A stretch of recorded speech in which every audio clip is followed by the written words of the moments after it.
Good day to you. Please introduce yourself.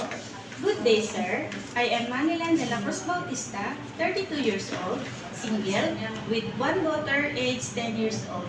Living at Consular Angadanan, Isabela, I have 4 brothers, 1 sister.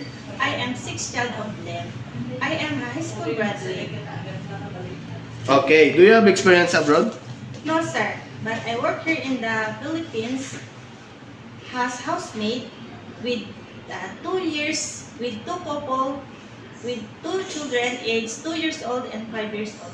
Duties are cleaning, cooking, ironing, do laundry, main duty, taking care of the children. Okay. In your previous employer, how would you take care of the children, especially when sick? I'm always securing safety the children, sir. When the baby is sick, I check the temperature. When the baby is sick, I will call my employer. Okay. How would you describe yourself? I am hardworking, honest, responsible, sir. Okay. Do you have any tattoo? No, sir. Do you have a surgery or serious sickness before? No, sir. Do you have an allergy to certain foods? No, sir. Do you smoke and drink alcohol? No, sir. Why do you want to work abroad? I like to work in Hong Kong because I want to earn money to support my family, saving money to my future daughter.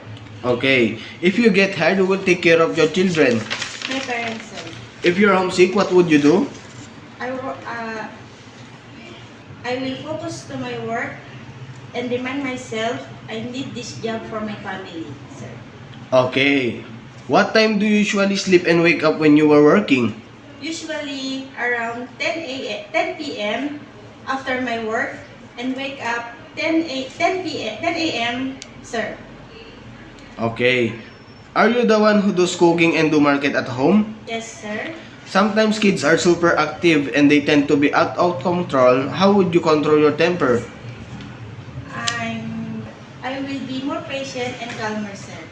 Okay. Do you accept nowadays but to be paid instead by employer? Yes, sir. When you visited the parents, relatives, and friends of your employer, Yes. will you help and do the housework there? Yes, sir. Can you promise not to lend money in Hong Kong? Yes, sir. Are you scared of dogs and cats? Yes, sir. I know, sir. Are you willing to share room with kids? Yes, sir. Do you promise not to use cell phone during working hours? Yes, sir. Do you promise to finish your contract? Yes, sir. Can you cook Chinese food?